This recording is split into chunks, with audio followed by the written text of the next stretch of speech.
ఫలాన్ని ఇవ్వడా? No. Yes, మన దేవుడు ఖచ్చితంగా ఇవ్వగలడు. ప్రతిదీ కూడా మన జీవితంలో ఏది కొదవ చేయడు. అయితే మనము దేవునికి ప్రాధాన్యత ఇస్తున్నాం. దేనికి ప్రాధాన్యత ఇస్తున్నాం?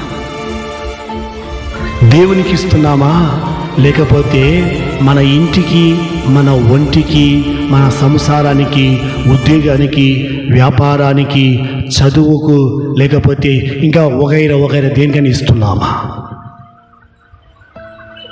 ఒకసారి ఆలోచించేద్దాం. బైబిల్ మనకు స్పష్టంగా తెలియజేస్తూ ఉంది. అమ్మా, ఎందుకు ఏడుస్తున్నావు, నీకు ఏం కావాలి అని మగ్దలేని మరియను అడిగితే ఏమనిందామే? నా యేసు నాకు కావాలి. నా యేసును ఎవరు ఎత్తుకొని పోయారు?